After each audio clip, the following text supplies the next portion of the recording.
So anyway, so while she's standing there, yapping at me or with me, yeah, this guy just runs up to the bar like he's like the place is on fire. Okay. And we're like in the middle of a conversation, and and he just starts saying, What kind of microbrew beers do you have on tap? Do you have this, that, and the other? And she just kind of stopped and looked at him, and he goes, "Oh, I'm sorry, you two were talking." And I said, "Well, apparently." Yeah, cunt. Jesus Christ. And he goes, "Oh, I didn't overhear what you were saying." And I said, "Well, that would have been even more rude if you were eavesdropping."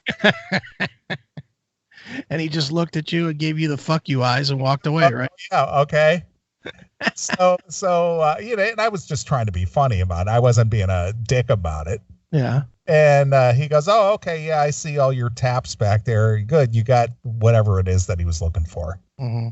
And he went back to his table. Was she the only waitress? No, there was another one there, but she just kind of started, so she just wasn't really fully engaged yet. The other bartender, who worked, I'd seen her there before. She was the one who was really doing the main serving, right? Making the drinks for the waiters and waitresses that were coming up to the bar to serve the tables and stuff. Yeah. And meanwhile, this fruity fag comes up and goes, yeah, I'll take 2 Howling Moons. Yeah, well, whatever it was he was looking for, I didn't care. I mean, it wasn't a big deal. Still, stop interrupting me, you cunt. Well, wait a minute. Well, it gets better. So I'm sitting there, just had some lunch and just kind of finishing up and whatnot. And I was having some wine today, and so she goes, "Well, would you like another, sir?" And I said, "No, I've had enough. I need to move along here." Yeah. And so she brings me the receipt. Mm-hmm.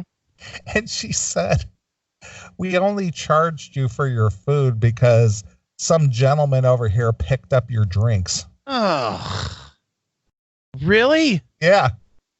Was it that fruity guy? Well, he wasn't fruity. It was just, he was the guy who just kind of interrupted. So he picked up your drinks? He picked up my drink tab. He wanted to suck your dick. I don't think that's the case at all. I just think he felt bad that he was rude. So he picked up my drinks. Oh, well, how nice. He wasn't there anymore after when I was leaving, so I don't know where he went. You should have ordered a 12er to go. Fuck that guy. Well, I'm not going to say fuck that guy, but whoever you were, thanks. Yeah, what a dick. I still don't like him. Buying the drinks is even worse because it just, you know what that means? That he's a spoiled cunt that thinks he can just fucking throw a couple dollars around and get away with doing anything he wants. Well, maybe there's some truth to that, but I was just like, I said, "Who?" And he goes, "Well, apparently it was somebody you knew." And I said, "I don't know anybody here." Was a college age kid? Oh, he was probably my age, somewhere around that age. I don't know. Jesus Christ. Yeah. What did he look like? Did he look like he was like He looked like George Costanza. Oh God. Kind of, middle-aged, balding, glasses. Fantastic. He would have fucked you. I can't attest to that, but I have a strong feeling. But I was just, needless to say, I was just like, what? Maybe that's why he busted in on your conversation. Maybe he was trying to get your attention, not hers. I don't think that's the case. Could have been. I just think that I think he got embarrassed, to be honest. He's buying you drinks. He's making his presence felt to you. I think this guy wanted your dick up his ass. I don't think that's the case. I just think he got embarrassed when he broke into the conversation and then realized that he, kind of made him an ass of himself. And so, of course, I got that stone cold look, and it's just like, holy shit, I want to fuck this guy around. I'm sticking with he wanted your dick in his ass. You can have your fantasies. Not my fantasy, believe me.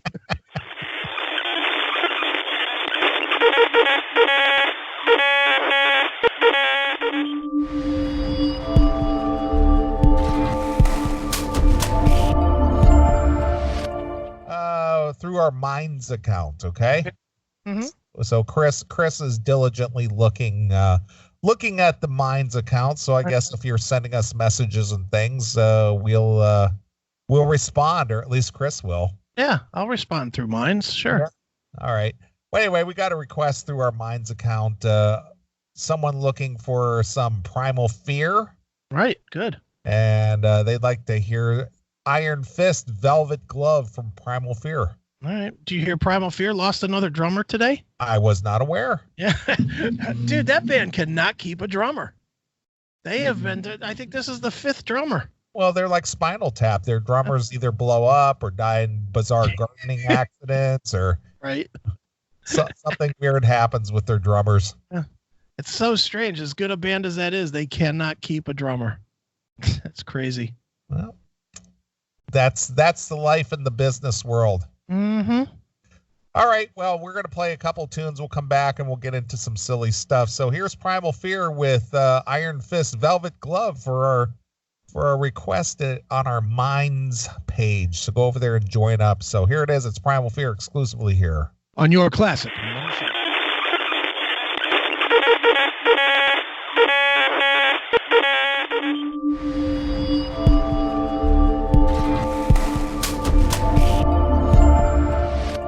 Well, apparently Eddie Trunk got the shingles this week. Well, was he roofing houses now because the radio isn't making any money for him? Well, I don't know what happened to him, but apparently he put out a tweet. Mm-hmm. A tweet that he was sick in bed because of the shingles. Well, thoughts and prayers, Ed. Thoughts and prayers. Yeah. So I guess it's kind of like the adult version of the chicken pox. Doesn't sound fun. No. So Ed is laid up as we speak, I guess. Who will keep the industry alive? I don't know that answer. Is there somebody that's a standby or something? Who could step in for Eddie during his absence? Yeah. Somebody better step up and maybe that's the only reason that we got national coverage this week, because Eddie was in bed with shingles. Right. Open the door for us to do something. Exactly. He must not be too sick because he is tweeting pretty regular today. Well, he's laying in bed with nothing else to do, I guess. Yeah. He tweeted 9 hours ago, and you probably were aware of this. I wasn't, because I don't keep track of this stuff so much. But apparently, it was a year ago today that Vinnie Paul passed away. It is 1 year ago today. What a bummer, huh? It is a bummer. I never would have thought that we would get. Who would have ever thought that we would be in a world where Phil would be alive and the Abbott brothers wouldn't? Yeah, because Phil was a mess at one time. Yeah, I mean, if ever you thought it would be the other way, I think everybody thought it would be the other way. But Phil's still out there, still sounding good. I saw some video of him he did a Pantera set somewhere, some festival overseas, and it fucking sounded really good. I was like, man, bring that to the States, please. Well, it's hard to believe that two brothers are dead. Mm-hmm. You know, just obviously it was. How long ago was it? Dimebag.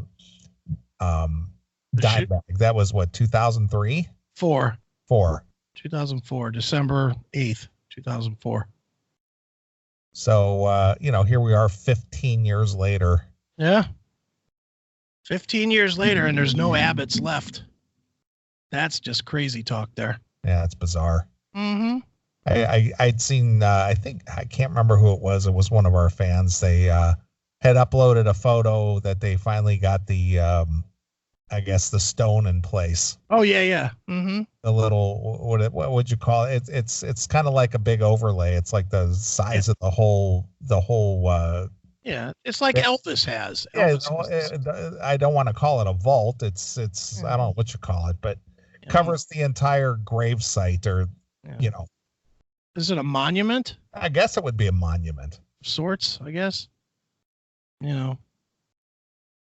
But it is strange to think about that, because they were one of the most, I don't know what you want to call, energetic bands out there. Oh yeah, they really brought it when they brought it.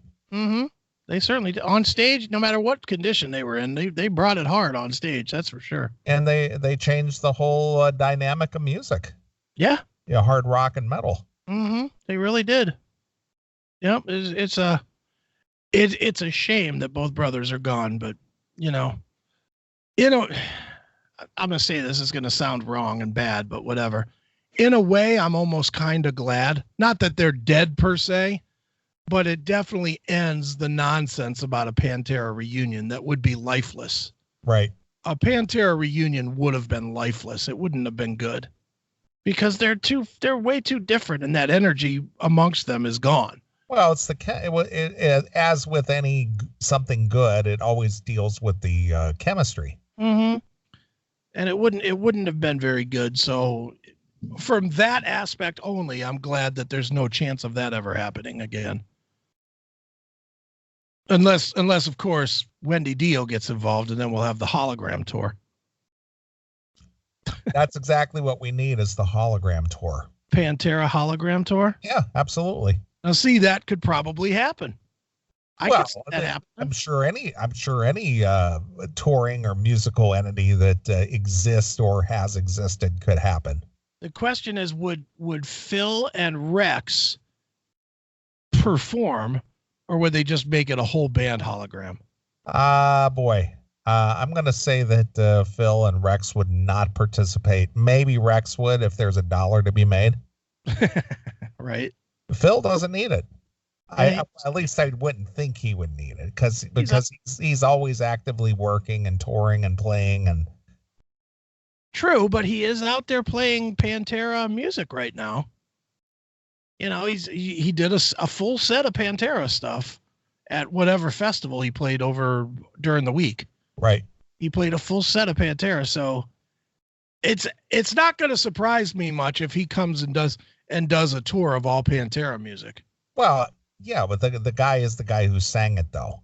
Mm-hmm. So I couldn't blame the guy for doing that. Why not? I'll go. Yeah, I'd go see it. I'll definitely go see that. That'll definitely be worth the time and the effort, although it'll be at some shitty place, I'm sure. Be at the fucking shitty House of Blues or something. But yeah, if Phil were to erect a band that could play the Pantera stuff in a very original fashion. Yeah. And he's in good physical and vocal condition to do it. Yeah. Sure, why not? Phil looks like he's very healthy these days. He looks like the Phil of the first album, Phil. He's in really good shape right now, which is stunning. Yeah, it's amazing how guys, who look like they've used and abused themselves can turn themselves around and look 10 years younger. Yeah, he looks absolutely healthy. Yeah, well, good for him if he's living right and living healthy again. Well, they say he's quit using, so see how long, but so far so good it seems like, because every video I see he looks like he's very healthy. So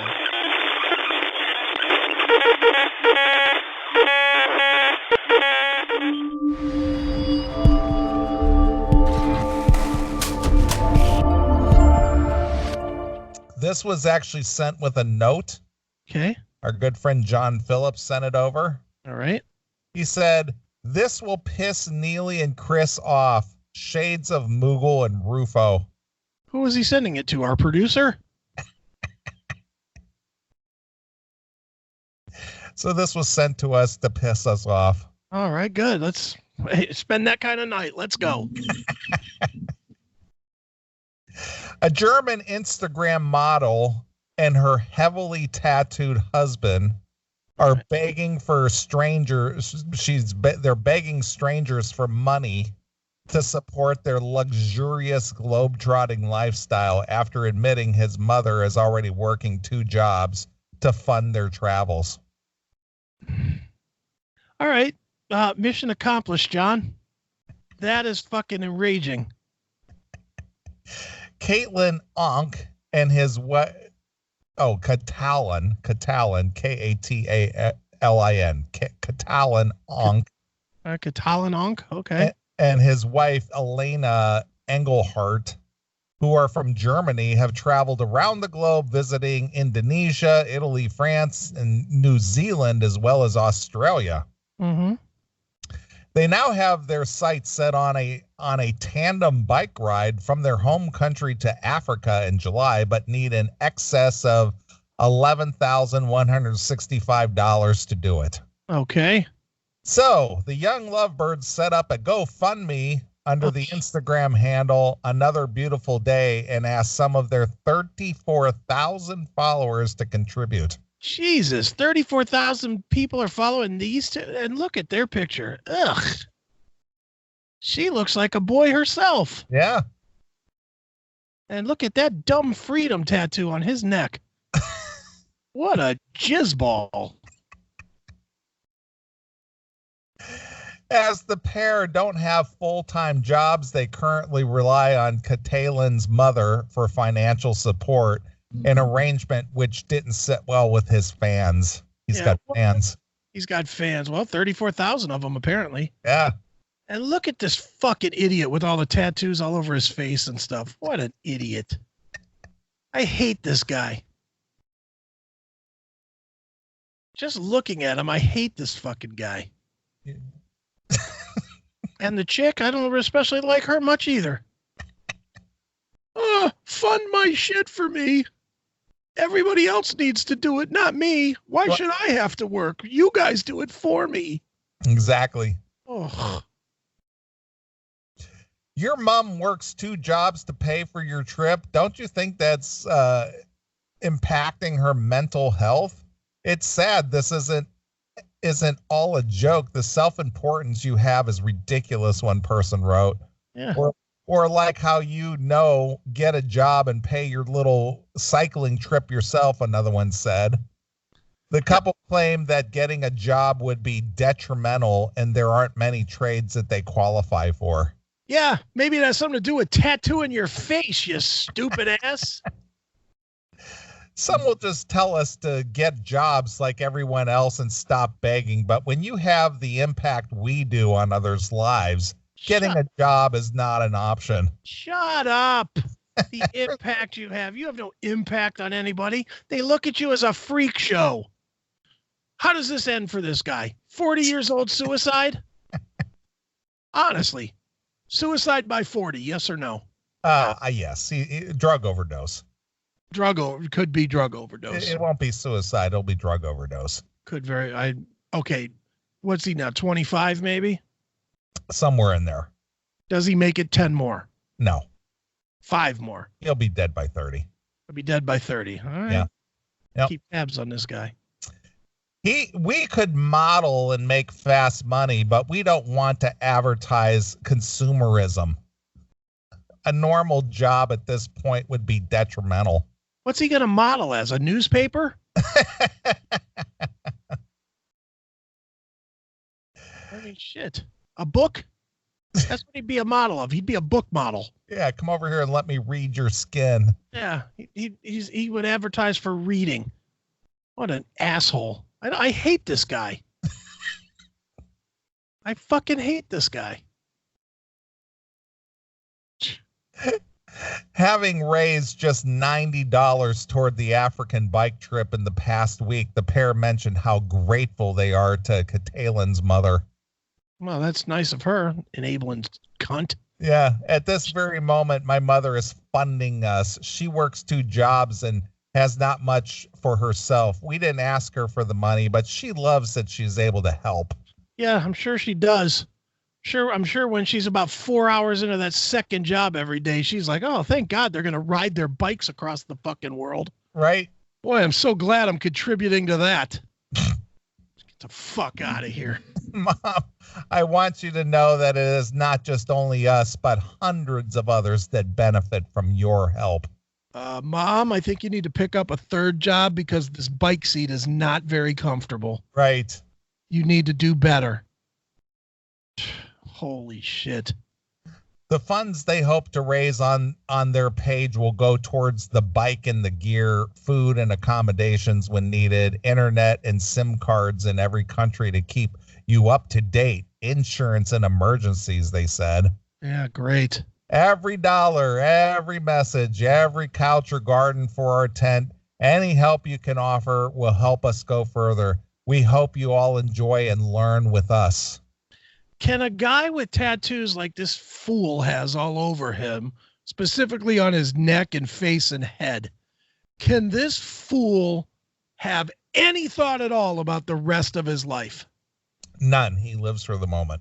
Do you think he thinks about 2 years from now? No, absolutely. Or has any plan whatsoever of what if he falls on the bike trip and breaks his leg and can't ride anymore? Nope. He just lives for the next adventure, whatever that might be. Oh my God, what an idiot. Oh, I hate him. That's why he's got Big Freedom tattooed on his long neck. Good for him. He's a billboard. Good for him. He'll sell that space, whatever's left, in short time here once people get done with this bullshit. Right. You know, this is not the kind of life that's going to go forever. People are going to get tired of this fucking dumbbell quick. Which is why he'll die of a drug overdose. I can't believe he's got 34,000 people that are fucking watching him ride a bike. What is wrong with those people? Right. Idiots. The couple said that the trip would raise awareness about mental illness, but some of their followers questioned how. Because it's showcasing what happens if you're mentally ill. Yeah. Become this guy. I like you both a lot and have been following your posts for a while now, but I just don't really get how this helps people with mental health issues like myself, one man asked. It proves that they can ride a bike. Right. That's what it's proving. This just seems like an adventure and a fun trip for the both of you, and it has no significant reason to help anyone else in any way. Mm-hmm. At the time of this publication, the fundraising page was still open, but only 5 people have contributed. Catalan draws attention when the couple are outside because he has a number of facial and body tattoos, while Elena has far fewer. Mm-hmm. Despite his German nationality, he has English phrases like mind games, I love life, uncomfort, and look within scrawled across his head, as well as haha cheekily placed on his backside. Wow, pleasant. There are a number of Bible verses on his chest, as well as freedom written in block letters on his neck. It's great. The married couple first created their Instagram account in 2017. See, again, social media. Mm-hmm. Well, John, you did a nice job. Right. As if I couldn't hate the world anymore, you took it just a little bit further. Exactly. Thanks a lot, John. God, I hope these guys get fucking murdered on their bike trip by fucking people that are, starving or whatever in Africa. Exactly. They're riding along and a bunch of crazies wielding machetes just hack them to death. I really don't like these two. Yep. God. I guess I better say so it's legal. No, I really don't want that to happen, but I wouldn't feel bad reading that story either. These are two useless people in society. Useless. Why you do this? Can't we talk about music or anything else that's fun? Well, let's talk about something fun then. All right, what? What, a fucking serial killer that killed 43 people? Let's talk about sex dolls. All right, and now you're getting into my realm. Okay, let's talk about something fun. Sex dolls, perfect. Right. A mom is offering one of the UK's first sex doll rental services. I want to rent a sex doll. Jesus. I don't know about that.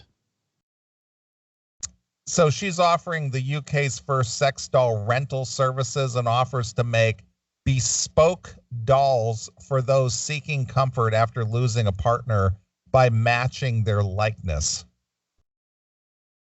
Ew. Are you kidding? So the sex doll company is making sex dolls to look like your dead wife or your dead girlfriend or something. You take them a picture or something? Yeah. And they make a sex doll to make it look like your lost love. Oh, and then you're fucking your dead wife? Yeah. I thought you said this was going to be fun. Well, it's a sex doll story. Oh, God. I don't know about all that.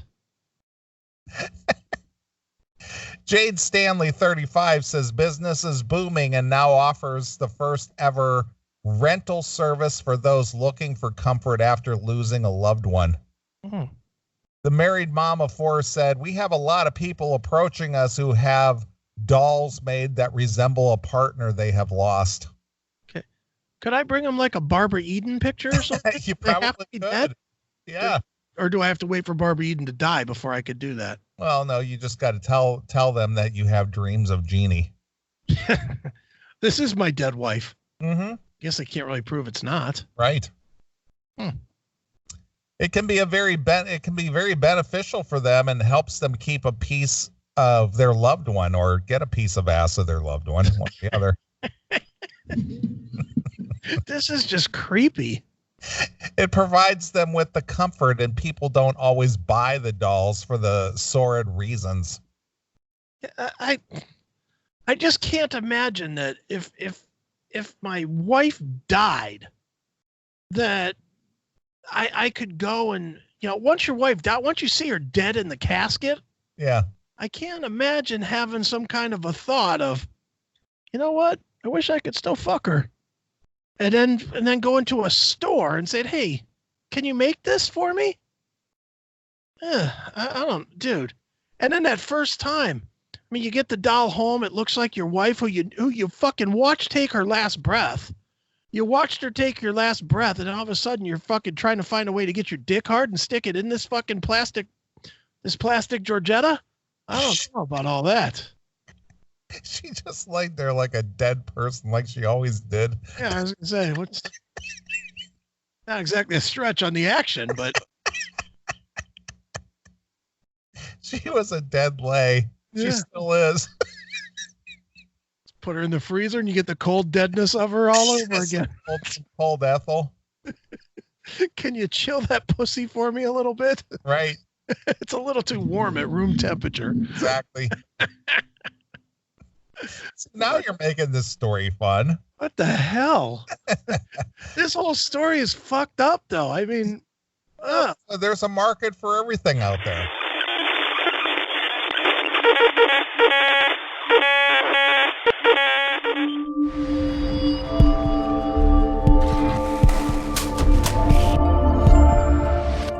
All right. Well, keeping with the theme of the show, sex, drugs, and rock and roll. Okay. We got some drug-related stories. All right. Gonna wrap it up with some drugs. Some drugs. Okay. So let's go with the less harsher story. Okay. And then we'll get into the little more in-depth story. All right. Sounds good. A young father who was restrained, face down, and pepper sprayed by police died by misadventure after a plastic bag containing drugs became stuck in his airway. All right. Adair DaCosta, 25, died almost a week after the car he was traveling in was pulled over by a plainclothes police officer. He had put about 88 wraps containing cocaine and heroin in his mouth at some point before or after getting out of the car. Okay. The 11-member jury had been told by the senior colonel or coroner, Nadia, whatever, before beginning their deliberations that there was no legal or factual basis for reaching a conclusion which was critical of the police in light of all the evidence presented to the inquest. Okay. DaCosta, who had a number of convictions, including burglary and theft and possession of cocaine, was being restrained in the prone position when a 20 to 30 raps were observed on the ground near his mouth.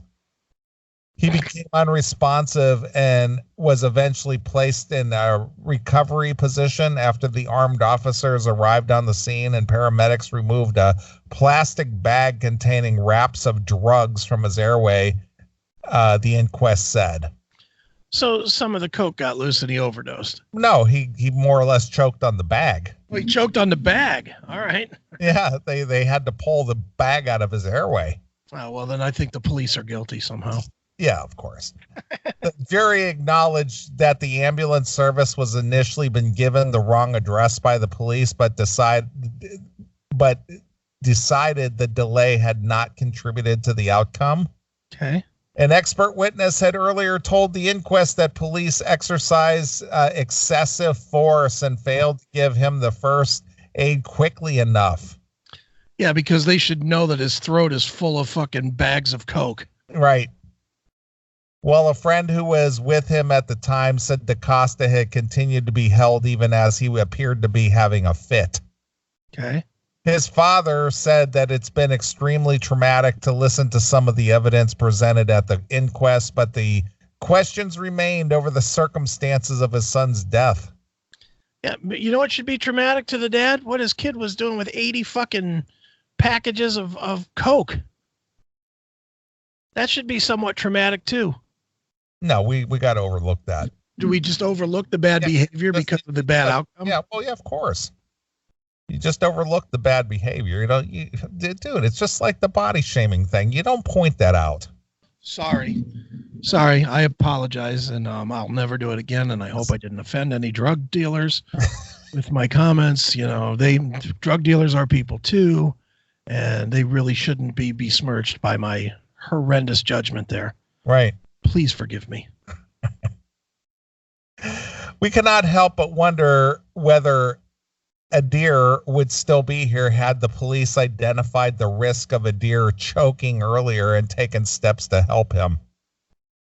Mm-hmm. The head of the civil liberties at Hodge, Jones and Allen told the law firm representing the family said officers should be taught not to assume that a person is resisting arrest when there is risk that they are struggling because their breathing has been restricted. Jesus Christ. When are they allowed to fucking actually bust somebody? Yeah, you're not allowed to. I mean, my God, are you kidding me? Yeah. He wasn't struggling. He just couldn't breathe. He was choking by something he did to himself. Yeah, you should have known that. You should have recognized the signs. Yeah. Gee. Sorry, I have to admit, I don't have a lot of sympathy for the drug dealer dying. Yeah, sorry he swallowed a plastic baggie with 30 wraps of cocaine in it. Is that the picture of him? Let me take a look here. If that's going to make me crazy. Yeah, that is him. So the newspaper, of course, goes and finds the innocent picture of him with his kid. Well, of course, he was a big, gentle giant. Yeah. He didn't grab the officer's gun. He was a dealer. He was spreading poison to anybody that would buy it. Stop this nonsense. Oh, my God. Call a spade, and I don't mean that in a racial way. Hey, I have to step away from that comment, Neely. But that's where we're at in the society. Years ago, when I was, younger, as were you, mm-hmm. We used to call people for what they were. Yeah. But now we're not allowed to do that since Oprah was popular. Yeah, of course, and Obama. Yeah. Because if you call them what you're thinking, that would be racist. Neely. Right. Now let's sit down and have a beer summit. Yeah, of course. Yeah. You, Elizabeth Warren.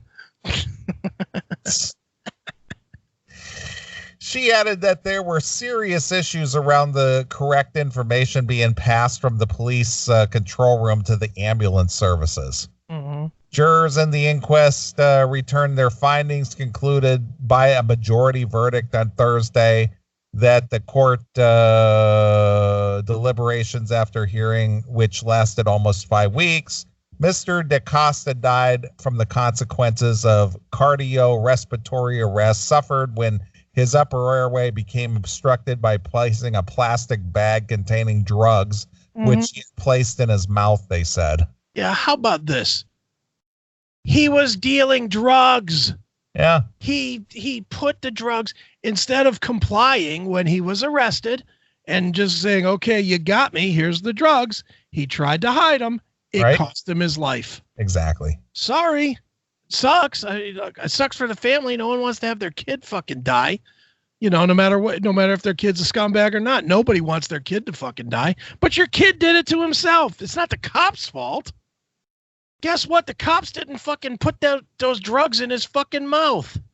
If the cops stuck it in his mouth and jammed it down with their fucking baton, now you might have a thing.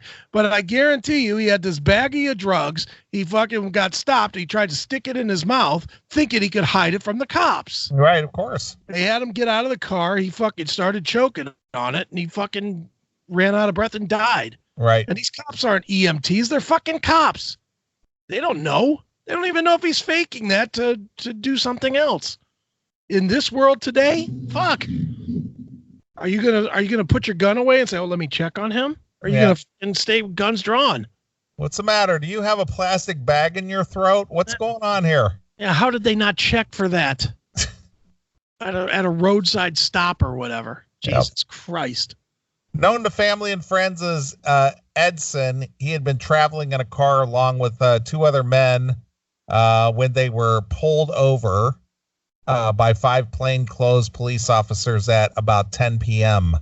Earlier in the inquest, police had linked him with a gang selling heroin and crack cocaine. DaCosta, who was born in Portugal, had moved with his family to London age 5 and worked as a car trader, died in Newman University Hospital on June 21st after a period of intensive care. Mm-hmm.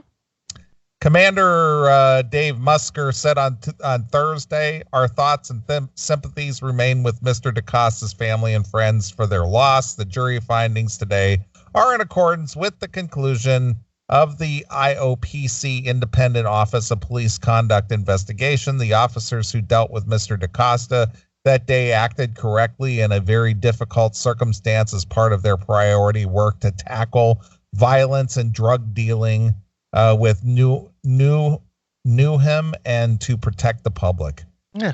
He added, "There are some points of learning to identify by the IOPC that have addressed." The Met Police spokesman said that the force had worked with the National Police Chiefs Council to update the guidelines for officers who stop suspects to place them items such as drugs in their mouths. Yeah. How would they know? Nobody at a roadside stop says, "Open your mouth, sir. Let me look in there." It's not how it works. You know, and half the time, you know, I watch enough live PD to know half the time when they start asking questions, they don't answer. Right. So how would he fucking know if the guy's not answering any questions? If he's just sitting there being quiet while the guy's like, "What's your name? Where are you going? Where are you coming from?" You know, the questions that they ask, you know, and all of a sudden he's on the fucking ground near dead. You know, even then, you know, you got other guys in the car too, right? Yep. So they can't just stop what they're doing to leave themselves unprotected from the other people. You know, fuck this story. Sorry the guy died, but you know what? Fuck you. If you weren't doing drugs, you'd be alive. If you weren't dealing, you'd be alive. End of discussion.